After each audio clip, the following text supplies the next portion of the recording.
Eu vim lançar aqui uma festa de aniversário que vocês não podem esquecer. Dia 6 de outubro, aniversário do seu Hugo. E eu fazia o aniversário, eu faço dia 8, a gente sempre fazia junto. Muitas vezes fizemos lá em casa. E foi com ele que eu aprendi uma coisa muito importante. Ele teimava em me chamar de doutor. Eu falava, seu Hugo, me chama de doutor. Mas ele não tinha jeito de falar. Ele falava assim, doutor, fé sem obras não adianta nada. E isso foi que nos fez trilhar um caminho até chegarmos um dia a abrir a Casa do Caminho. Está fazendo 40 anos. A Luzita e o Pedroso abriram um pouquinho antes em Rolândia. A Luzita e o Pedroso já estão no mundo espiritual. O Joaquim e a Célia abriram também em Rolândia. Todos orientados pelo nosso querido Hugo Gonçalves. Eu não tinha a ideia que todo mundo tem aqui do paizinho. Eu via nele um espírito muito forte, que tinha opiniões centradas, balizadas, fundamentadas na ética do Cristo. Toda a conduta dele era fundamentada no Evangelho de Jesus. Foi com ele que nasceram várias instituições. José Antônio na Casa do Pão, o Eurípides junto dele, a Jane aqui no Santo Amaro. E no interior de São Paulo ele me levava às vezes para fazer palestra, né? E eu gosto de contar que frequentemente ele não podia ir, eu ia sozinho, e eles ficavam extremamente decepcionados. Uma vez eu cheguei atrasado não sei aonde, que cidade, no interior de São Paulo, tá aquele monte de gente esperando assim. Eu cheguei sozinho, parei o carro, e eles falaram assim, Júlio, o senhor que veio fazer a palestra? E o Hugo não veio. Aquele 40 pessoas. Eu falava assim, seu Hugo, olha o que o senhor apronta para mim, isso é um ânimo enorme para quem está principiando. Ele não veio? Aí você tinha que enfrentar, né? Tão querido que ele era, tão respeitado. Quando terminava a palestra do seu Hugo, a gente ia tomar chazinho, cafezinho, comer bolinho e levavam ele para um canto para mostrar, para conversar com ele a bronca que tinha a casa. A reunião mediúnica que estava desequilibrada, o problema tal, o problema esse, o problema aquele e tal. E ele era o fiel da balança. Ele chamava as pessoas, sentava e dava a sua orientação. Foi com ele que eu cheguei um dia em Uberaba e tivemos um momento especialíssimo, né? O Chico psicografando e a gente lá. E teve um momento que lá fora nós nos reunimos debaixo de uma das árvores, né, do centro. Quem não conheceu, era um edícula, um terreno grande, e lá no fundo tinha um edícula, pequenininho, do tamanho disso aqui, dessa parte só. Era o centro do Chico. Uma mesinha aqui, ele psicografando, 30 pessoas sentadas, e lá fora 400 desequilibrados. O povão que ia lá, e na minha imaginação eu imaginava que o centro espírita do Chico Xavier seria um templo. A gente faz imaginações assim, né, muito, muito fantasiosas. Quando eu cheguei lá e vi aquela edícula caindo nos pedaços, e o Chico psicografando das 8 às 3h30, 4 horas da manhã, sem parar, você não aguentava o banco, você ficava desconfortável, e tocava bolero. Botavam música para tocar, aqueles bolachão de bolero. O Chico impávido, psicografando, impávido. Uma mensagem atrás da outra. Mas antes das mensagens da madrugada, a gente cansava. E saímos lá fora e fizemos um grupo para fazer uma prece. Ele falou, vamos fazer uma prece. E nos abraçamos assim, estava o Caibar junto. O Caibar depois conta uma experiência que ele teve. Ele meio que saiu do corpo. Ele falou que se sentia na areia movediça. Ele falou que desapareceu Desapareceu o solo, que ele começou a afundar numa areia movediça. Para mim desaparece o telhado, eu não sei onde é que eu estou, né? E o seu Hugo começou a prece assim, ó. Prestem atenção. Quando as portas do sinédrio se abriram e nós vimos o teu divino rosto sangrando, uma sensação de impotência tomou conta de todos nós. Eu contei isso para o livro que tem dele, que o Dr. Geraldo fez. Não sei se está escrito lá. Quando as portas do sinédrio se abriram e nós vimos o teu divino rosto sangrando, uma sensação de impotência tomou conta de nós. Aí eu comecei a perceber quem que era Hugo Gonçalves, um trabalhador da primeira hora. Ali naquele corredor, o Divaldo abraçado nele, olhando uma imagem, não sei de onde, o Divaldo falou assim: a gente estava lá, né, Hugo? Ele falou: estávamos. A gente estava lá. E foi ele que me levou a Sacramento um dia. Nós chegamos em Sacramento, não pudemos entrar por aqui, fizemos uma voltinha, tem uma colina de lá se enxerga a vila. Sacramento naquele tempo, há 30 anos atrás, era uma vila, hoje está maior, uma vilinha. E ele falou assim: tem uma faixa sobre a cidade, tem uma faixa enorme sobre a cidade, dizendo: sejam bem-vindos. Nós estávamos dentro do ônibus. Ele falou: tem uma faixa sobre a cidade. Eu estava sentado lá dele, que diz: sejam bem-vindos. E ali começou uma caminhada na minha vida. Eu entrei no colégio Allan Kardec, eu já tinha estudado a história de Eurípides. Eu já me apaixonara pelo primeiro livro, O Homem e a Missão, que o espírita precisa ler. O Homem e a Missão. A história de Eurípides, o apóstolo do bem. Segundo Chico, foi o espírito de maior luz que reencarnou em terras brasileiras. E eu cheguei lá, encontrei a Alzira e falei: o que é que se faz aqui? E ela falou: aqui nós fazemos a educação do espírito. Aquilo caiu como um bálsamo na minha... A Casa do Caminho, nós tínhamos lá 200 crianças. Nós tínhamos lá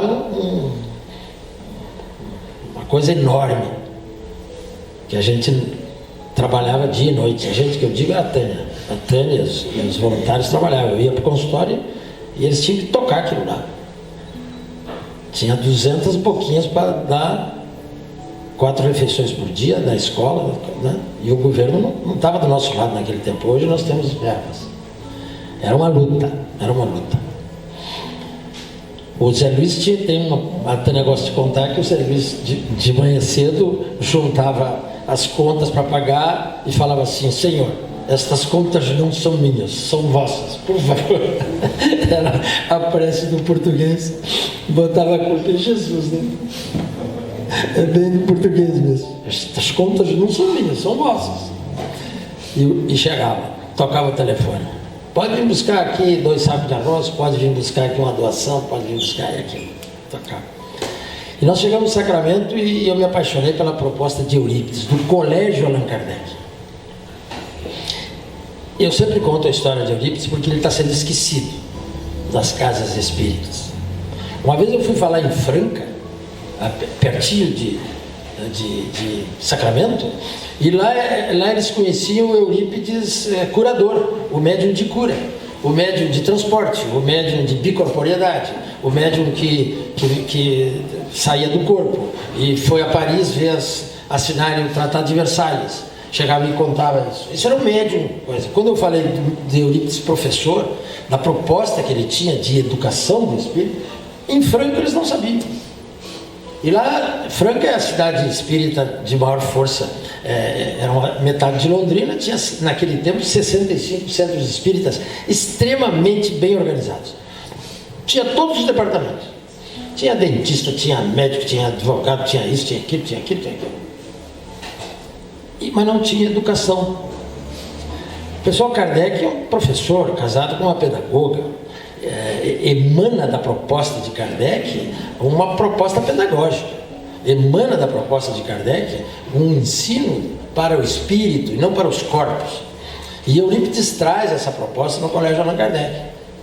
Eurípides era coroinha da Igreja Católica, ele era extremamente inteligente, ele lia muito. Vocês sabem a história dele.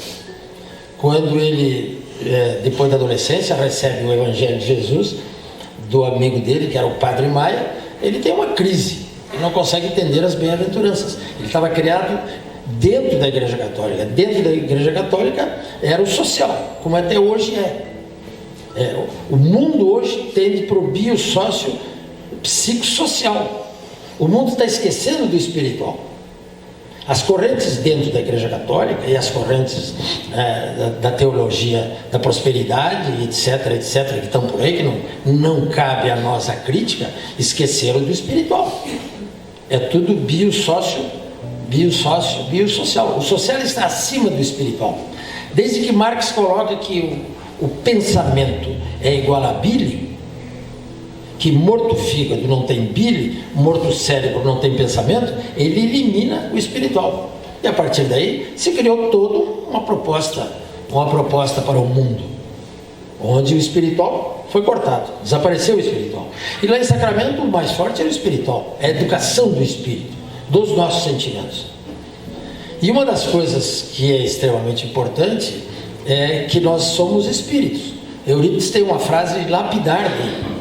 Ele diz assim: somos seres espirituais passando por uma experiência na carne, e não seres de carne em busca de experiências espirituais. A nossa história tem que ser escrita de lá para cá. Nós estamos passando aqui de passagem. Quem está chegando agora, a Jane chegando agora, eu estava lembrando dos primeiros que chegaram aqui, né, Jane? Né?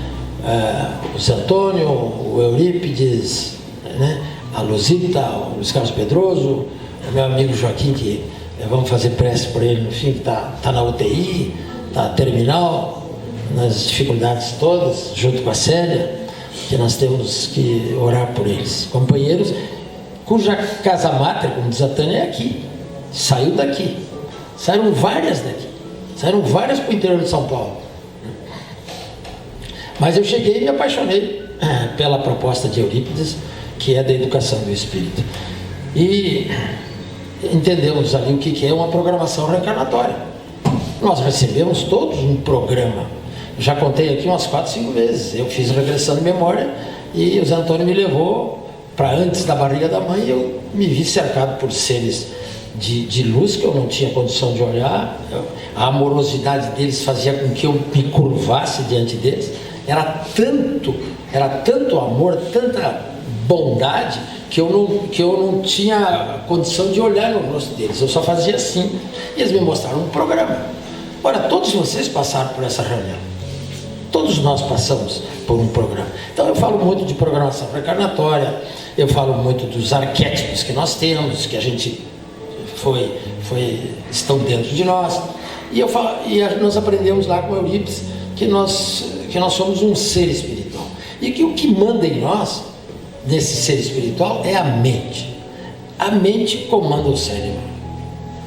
A mente são portais gigantescos, computadores gigantescos, né? Eu, como dou aula para dependentes químicos, que tem uma cultura heterogênea, tem uns que são doutores, eu tenho lá doutores, eu tenho lá analfabetos, eu tenho lá ateus, católicos, evangélicos, tem um espírito ou dois, a maioria é espiritólico. Tem uns que são cardebanda, tem de tudo. Então a gente tem que formatar uma imagem para eles entenderem o que é a mente. A mente nossa funciona como pensamento, sentimento, memória e consciência. Então vamos imaginar que esta parede aqui seja pensamento. Do solo para baixo tem 20 séculos, 2 mil anos, 5 mil anos, 10 mil anos, ativos. A gente tem uma noção infantil de que o nosso passado não se manifesta. se manifesta muito. A psicanálise está aí trabalhando essas coisas. O Marquinhos, quando fala de psicanálise, ele fala muito daquilo que a gente no passado fazia um desenho assim do iceberg. A nossa mente, que a gente conhece, o consciente, é a partezinha do bloco de gelo que está acima da flor d'água. O que está abaixo da flor d'água, que é a maior massa, é o inconsciente. Pois bem, então as nossas ideias, os nossos pensamentos formatam uma ideia e vão nos computadores milenares que são memória, sentimento e consciência. Então nós formatamos uma ideia, essa ideia busca contributo da memória, mas da memória junto com a nossa anterioridade, da memória milenar. Então vamos dar um exemplo. Eu tenho um rompante de raiva, de ódio, de desequilíbrio, e vai na memória, e eu vou nos arcanos, nas caixas pretas, de quando eu fui o guerreiro. Eu vou buscar o guerreiro, o matador, o bandido, que está lá nos séculos passados. Porque se o planeta Terra teve 15 mil guerras até hoje, 15 mil guerras, não é chacina, não é levante, não é não sei o que, guerras. Das 15 mil guerras, 80% em nome de Deus. Então quem que fez essas 15 mil guerras? Nós. Então a ideia formatada aqui vai nos arcanos da memória, ela dá um contributo negativo ou positivo e libera lá nos computadores lá no fundo sentimentos. Sentimentos positivos e negativos. Sentimentos de ódio, de raiva ou de alegria, de amor. E a consciência filma, registra e fala, está certo ou está errado. Mas isso desemboca no livre-arbítrio. E eu posso acatar o contributo da memória desequilibrada, desequilibrante, maléfica, patológica e cometer o ato pelo meu livre-arbítrio. Esse curto-circuito que nós temos, essa fantástica rede, né? Pensamento, sentimento, memória e consciência, a gente aciona para saber se agora eu vou tomar um gole d'água ou dois. Mas também funciona para saber se eu vou me vingar daquela pessoa, vou aprontar para aquela pessoa, ou vou amar aquela pessoa, ou vou perdoar aquela pessoa. Eu digo que a nossa mente é maior que Itaipu. A gente tem que dar exemplos para os jovens que estão chegando, para os meninos da Casa do Caminho, para os adolescentes que estão chegando, para as pessoas que nunca viram falar em pensamento. Para nós, espíritas, falar em pensamento, sentimento, memória e consciência, é como a gente diz, é feijão com arroz. Tem gente que fala, puta, o cara está falando de novo, isso, pensamento, sentimento. Mas quando você fala para um ateu, ou você fala para alguém que nunca ouviu falar disso, ele fica, nossa, sim, pensamento. Você é o que você pensa. Então esse fluxo mental, ele recebe contributos, ele recebe coisas muito importantes. Primeiro, esse fluxo mental, ele pode estar ligado à verdade. E ele só vai estar ligado à verdade quando o pano de fundo verdade for do Evangelho de Jesus. Mas o Evangelho de Jesus ficou preso entre o sacerdócio organizado. Jesus hoje passou a ser comercializado pelos sacerdotes do mundo inteiro. E nós temos que entender que Jesus trouxe toda a filosofia e toda a ciência para o planeta Terra. Outro dia eu falei assim, Jesus foi quem trouxe para a Terra a medicina psicossomática. Aí me olharam assim, eu falei, a medicina psicossomática. Que quando eu estava em Porto Alegre, chegou de São Paulo, fazendo medicina em Porto Alegre, chegou de Paris, de dois professores que chegaram de Paris, e eles eram execrados, ninguém queria aceitar. Imagina, psicossomática, isso é um absurdo. Na década de 70 isso era um absurdo. Pois bem, hoje qualquer criança sabe o que é a medicina psicossomática, né? Jesus foi o fundador, Jesus botou as bases dessa medicina. O mal não está no que entra pela boca do homem, mas é o que sai da boca do homem. É o somatismo, você somatiza aquilo que está no seu coração. Então quando você começa a ver Jesus como o maior cientista, o governador da terra, aí você entende que a busca da verdade é muito mais do que aquilo que nos ensinam nos templos. Porque o que nos ensinam nos templos tem o viés católico ou o viés evangélico. ou o viés da teologia tal, desta, aquela, daquela, que distorce a beleza e a profundidade e a ciência mais profunda do planeta que foi trazido por Jesus. Pois bem, então o nosso fluxo mental tem que ter o pano de fundo, quando a gente tem essa sorte de participar da casa espírita e estudar a fundo essas coisas, o pano de fundo sendo a verdade, a gente tem outros contributos, outros atributos do espírito. Quais são? Conhecimento.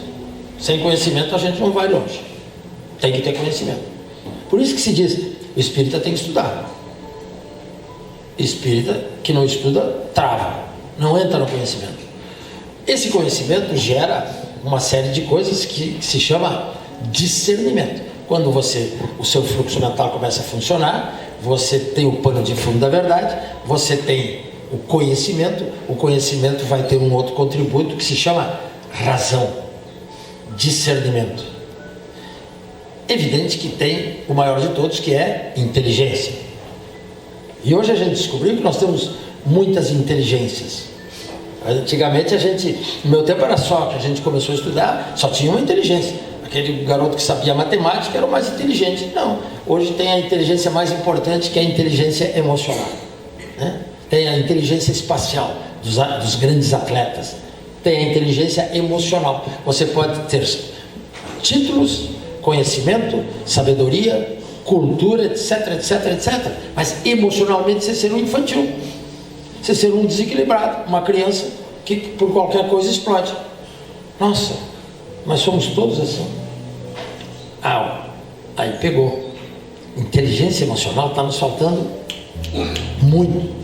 Somos pobres nisso aí. Então nós temos que trabalhar essas coisas. Então o fluxo mental precisa conhecimento, razão, discernimento, inteligências, todas as inteligências. O pano de fundo é a verdade.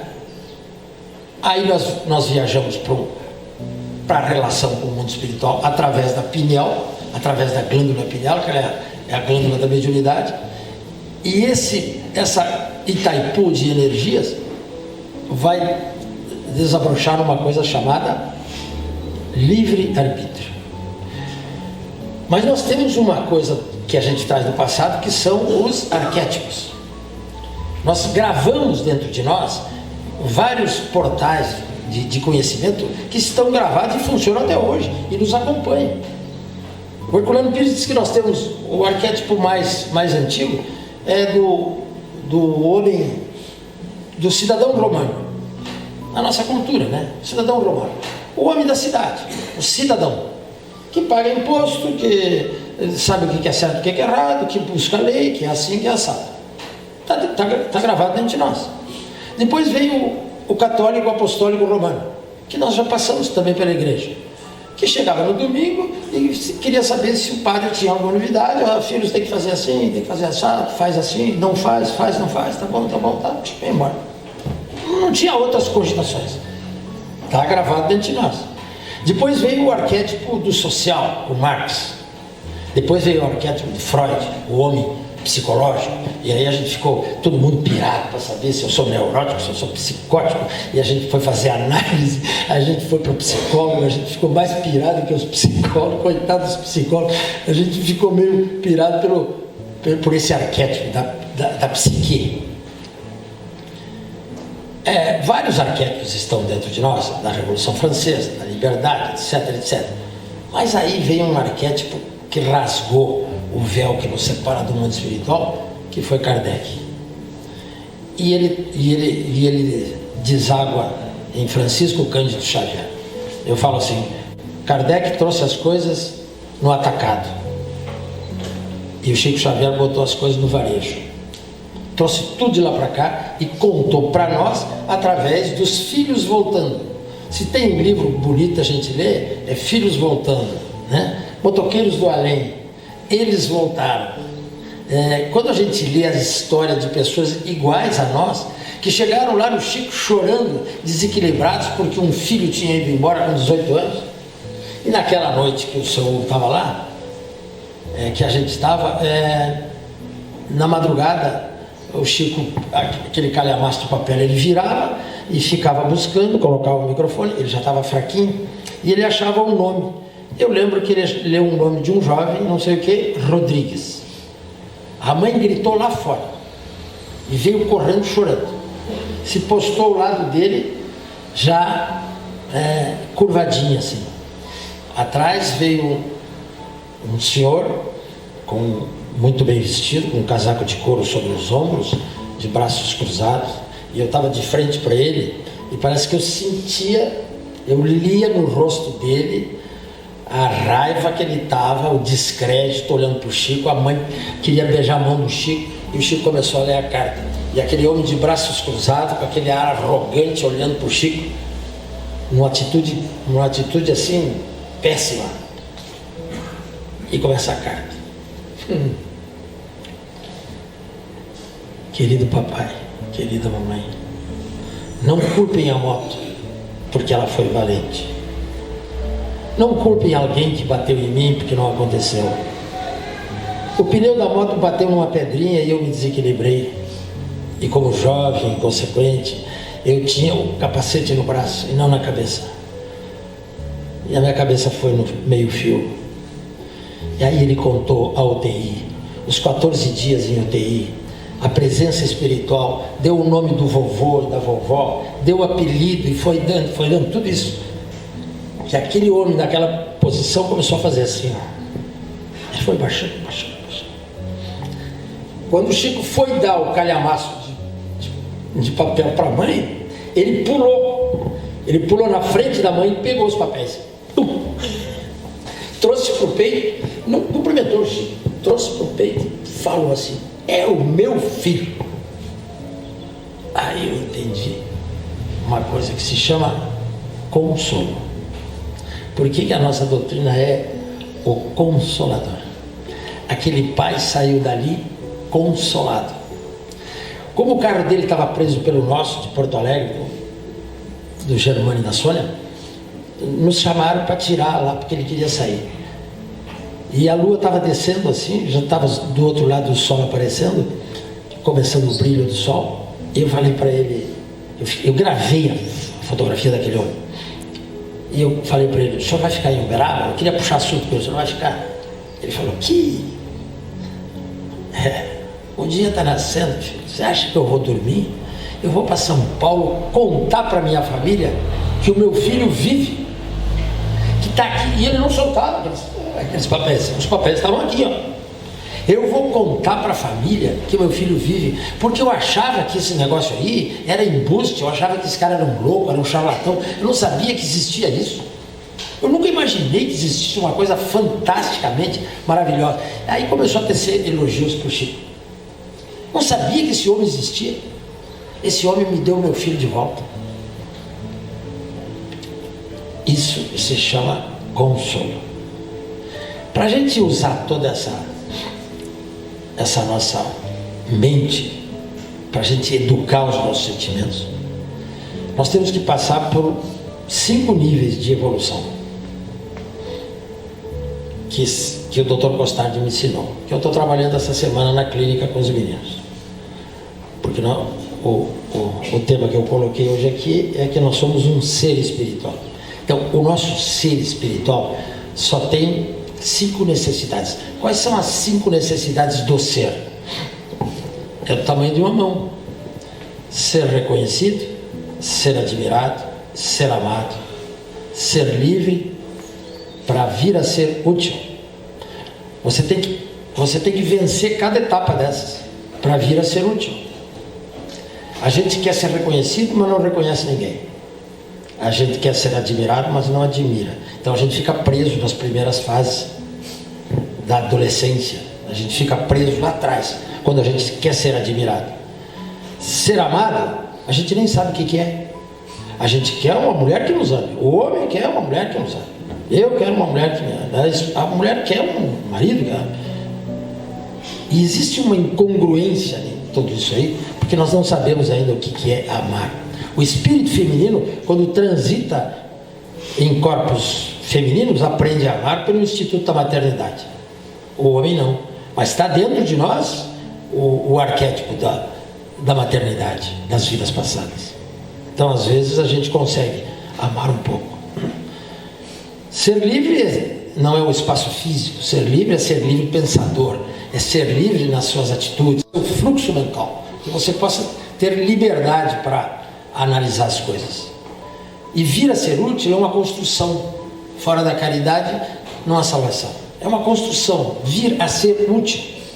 Mas se você fica preso lá embaixo e te colocam a ser útil, que é o que acontece conosco, nas empresas, nas igrejas, em todos os núcleos humanos, é colocado a ser útil, colocado na chefia, quem tem títulos, quem tem dinheiro, quem é bonito, quem tem um currículo maravilhoso. E às vezes esse espírito está preso lá embaixo, em ser reconhecido, ser admirado. Não foi reconhecido, não foi admirado. Ele ainda não venceu essa etapa. Então ele está preso lá embaixo e é colocado para ser útil. E todas essas coisas nós estudamos hoje para a educação do espírito, para sabermos que estamos ora encarnados, ora desencarnados. Que a nossa programação foi feita para os próximos milênios. A programação reencarnatória não é para uma encarnação, pessoal. A programação reencarnatória é para os próximos milênios. Se nós estamos numa área, nós vamos continuar no mundo espiritual naquela mesma área, até vencermos aquela etapa. Quando Kardec pergunta o que era a felicidade para os espíritos elevados, eles responderam: é o conhecimento de todas as coisas. Nós estamos muito longe do conhecimento de todas as coisas. Nós estamos ainda muito olhando para nós, narcisicamente. Nós estamos olhando para o nosso umbigo. Nós queremos ser felizes de maneira egoística. Então, a educação dos sentimentos, a educação do ser espiritual que nós somos, aí entra um dos atributos mais importantes que nós precisamos entender, que é a nossa pineal, que é a glândula da mediunidade. A pineal produz melatonina e serotonina. Ela nos prepara para o sono, ela comanda o relógio biológico, mas ela está ligada ao chakra coronário. O chakra coronário se debruça sobre a pineal, e a pineal só acata pensamento. É uma cebola cortada pela metade virada para cima. Cada folhinha da cebola é uma placa de apatita que recebe pensamentos. Só entra na pineal a frequência do pensamento. Não entra raios ultravioletas, infravermelhos, de ondas de som, de rádio, de televisão. Não entra. Ela não acata. Ela acata pensamento. Os meus pensamentos ou o pensamento de fora. Então a nossa glândula pineal é a glândula da mediunidade. Para saber isso, bota no Google lá, Dr. Sérgio Felipe de Oliveira. Ele é cientista fantástico, maravilhoso. Ele nos educa em relação ao que é a nossa glândula pineal, a função que ela tem. Agora ele inventou um termo que é saudogênese. Saudogênese, parece que ele inventou agora. A geração da saúde. Como é que a gente gera isso? Através do conhecimento da pineal. Lógico. Se a nossa pineal estiver focada na luz, a gente, aquilo que a gente foi educado no bio-sócio-psico-espiritual, a gente foi educado que a busca da felicidade é daqui para lá. Saúde, socialmente a gente acha que é dinheiro no bolso, psicologicamente a gente não sabe bem o que é, e espiritualmente a gente quer ser espírito elevado. Não é. É de lá para cá. Busca o reino primeiro. Busca o equilíbrio espiritual. Você não vai conseguir o equilíbrio espiritual sem saber como que você posiciona a sua opinião. Como que você entra em sintonia com o mundo espiritual no dia a dia. Não é só na reunião mediúnica. É nas 24 horas do dia. Mediunidade é uma faculdade do ser humano de 24 horas. Então, se você busca o equilíbrio, socialmente você aceita, psicologicamente você desce das tamancas, aprende a pedir desculpas, pedir perdão, e esse corpo não adoece. A não ser que seja quando chega a hora dos nossos resgates, quando chega a hora de resgatar o nosso passado, como a gente traz gravado no perispírito, a possibilidade da doença está gravada no perispírito. Se você desequilibrar, vai se manifestar essa possibilidade. Ou se não, a gente terá a sorte de desencarnar através de quando acaba o fluido vital. Quando acaba o fluido vital, a gente sai do corpo e vai embora. Fluido vital é um quanto que te diz que você tem energia para 40, 60, 70, 80 anos. Então, esse conhecimento do ser espiritual que nós somos, na frase de Eurípides, nós somos seres espirituais. Nós temos que ver a nossa história de lá para cá. A gente tem que ver o que a gente preparou lá e recebemos um programa e a gente mergulha na carne para desenvolver esse programa. Somos seres espirituais passando por uma experiência na carne e não corpos em busca de experiência espiritual. A casa espírita tem que dominar, o espírita tem que dominar esse conceito. Sentir-se um ser espiritual, relacionar-se com os outros como espíritos, relação de espírito para espírito, porque nós nos relacionamos como ser social. Se o cara é doutor, professor e rico e bonito e bem vestido e anda e tem uma Mercedes, eu trato ele de um jeito. Agora, se o cara chega para mim e ele não tem cultura, e quietinho, não sabe se colocar, humilde, não tem dinheiro, não tem títulos, eu trato ele de outro jeito. O seu Manuel falava para nós isso na década de 80. Para encerrar, vou contar só uma história que foi muito interessante. Ele estava no nosso apartamento para fazer uma palestra na Casa do Caminho de manhã, tinha dormido, nós estávamos tomando café. E a menina que cuidava das nossas crianças, tinha uma menina que cuidava das crianças. Ela tinha vindo da roça, ela era analfabeta. E ela passava por trás do seu Manuel, e buscando uma madeira, e buscando não sei o que, e eu tomando café com ele, e eu e a Tânia e ele ali, e ele falava assim: quem é essa moça? Quem é essa moça? Eu falei: a moça que cuida das crianças, tal, sabe? Cuidando das crianças e tal. Ele falou assim: interessantíssima essa moça. Ele é um espírito emancipado, é um espírito adulto, que é maduro, aliás, um espírito maduro, que nesta encarnação não terá acesso à cultura. Olha só, veio resgatar, está faltando para ela, não terá acesso à cultura, veio para uma vida muito humilde para resgatar um passado, mas é um espírito já de grande envergadura. Olha só, a partir daí começou a nascer dentro de mim esse conceito de vermos-nos como espíritos. A gente não se olha como espírito, nos olhamos como ser social. Então o rico, famoso, ele pode chamar a atenção de todos nós como sendo um herói. Aqui nesta casa, o seu Hugo foi chamado para, talvez tenha até parentes dela aqui, para uma senhorinha que o seu Hugo foi chamado para fazer a prece quando ela desencarnou. E ele falou para mim: doutor, eu nunca vi uma corte de espíritos de luz para receber aquela senhora. Era um corredor, doutor, espíritos de luz. E ela passando pelo meio do corredor, todos eles cumprimentavam.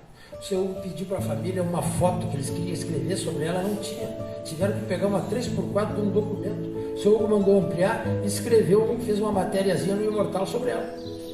Ele falou assim: ela tomou passe décadas aqui, vinha com as netas, aquele paninho amarrado aqui embaixo, os italianos fazem, né? Aquela humildade. Quando o centro era atravessadinho ali, ela sentava lá no fundo, eu lembrava dela sentadinha lá no fundo. O seu Hugo falou assim: eu nunca vi tanto espírito de luz prestando homenagem e recebendo aquela senhora. O ser espiritual que eu estou falando, que passou despercebida aqui. Ninguém viu ela. Por quê? Porque a gente cumprimentava o doutor fulano que entra, o doutor não sei o quê, o doutor não sei o quê. E aquele espírito de luz que estava sentado lá no fundo, quietinha, vovozinha, a gente não percebeu.